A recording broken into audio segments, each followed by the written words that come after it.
5 books not worth the hype, 5 books that are worth the hype, and 5 books that deserve more hype. Full disclaimer here, this is just my personal opinion, and if you love some of the books that I didn't really like, that is totally fine and awesome. It's okay for all of us to have different opinions. Divine Rivals by Rebecca Ross.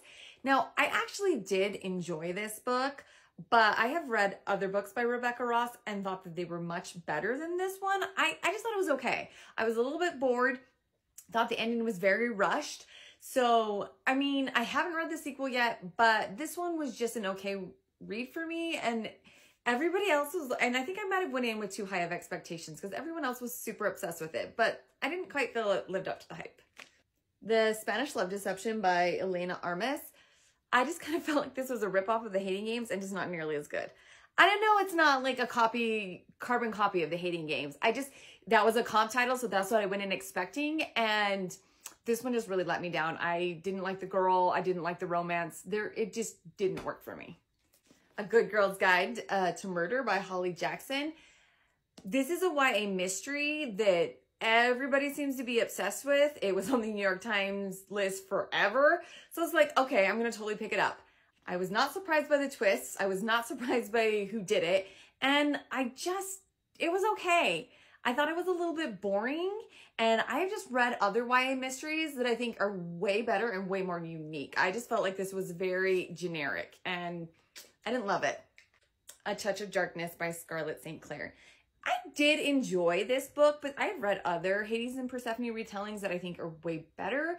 And I mean, this was sort of like an introduction to a lot of indie books. And while it was okay, I just think that I don't really love her writing. It's a little bit slow and I don't love her characters. I've never read a book by this author that I absolutely loved. So I kind of just think she is not for me. Plan of Barbarians. Now, to be 100% fair, I do not think I was the target audience for this, but when I joined Book Talk, this was huge and everybody was talking about it, so I was like, oh, I'm going to try it. This is mostly smut, which is completely fine if you like that kind of thing. I don't. I am not a big fan of more spice than plot, so these books are just not my cup of tea, but I can see why other people do love them. Now for the books that I think are worth the hype. We have These Hollow Vows by Lexi Ryan. I absolutely loved this book.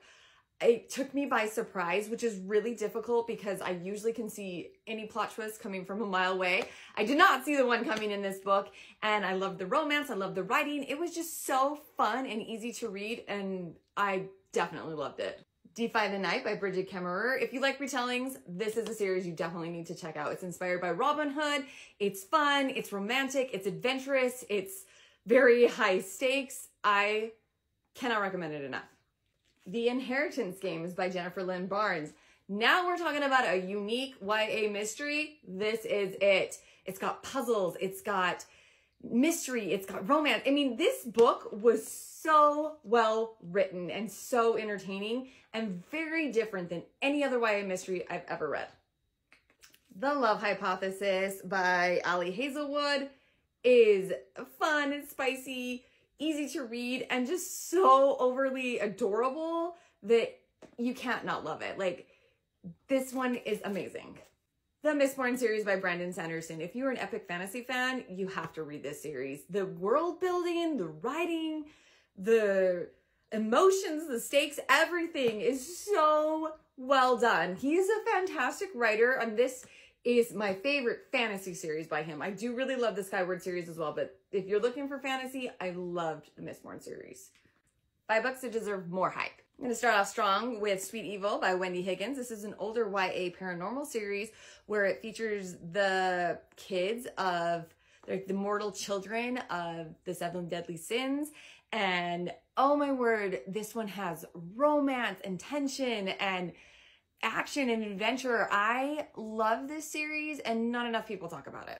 All right, we have the Green Rider series by Kristen Britton. This is an epic fantasy series that I feel no one ever talks about. It's so amazingly well written. I blew through the first 3 or 4 books in this series. I have not finished it. I don't know if it is quite finished yet, but I absolutely adored it. So if you're like a Brandon Sanderson fan or anything that's like huge epic fantasy with big world building and all that jazz, you have to check out the Green Rider series. Dark Shores by Danielle L. Jensen. A lot of people talk about her Bridge Kingdom series, but I personally like this series better. It is YA, so it's not like spicy, but it is so well done. It's like a Roman Empire-esque type of world, and it's fantasy, it has like pirates and adventure, and I could not put this down when I read it, and it's just so well done and very underrated. A Fate of Wrath and Flame by K.A. Tucker. This is like more of a low fantasy portal type of fantasy, and it's indie published, and I absolutely adored it. It's romantic, it's got spice, it's very high stakes. Like the main character is pulled from our world and put into the body of a character in another world who just murdered the king and queen, and right like the night that she was supposed to marry the prince. So it is so well done, and I really enjoyed it. Finally, we're gonna go with Meet You in the Middle by Devin Daniels. This is an enemies to lovers. It is political romance. Like you have someone that works for a Republican and someone that works for a Democrat, and it is a romance between them. But it's so hilarious. I absolutely loved this book, and I love how they mesh the politics in it, which normally I don't like, but I felt like the author did a really good job with it, and I just really, really enjoyed this book. And if you like contemporary romance, I definitely recommend it.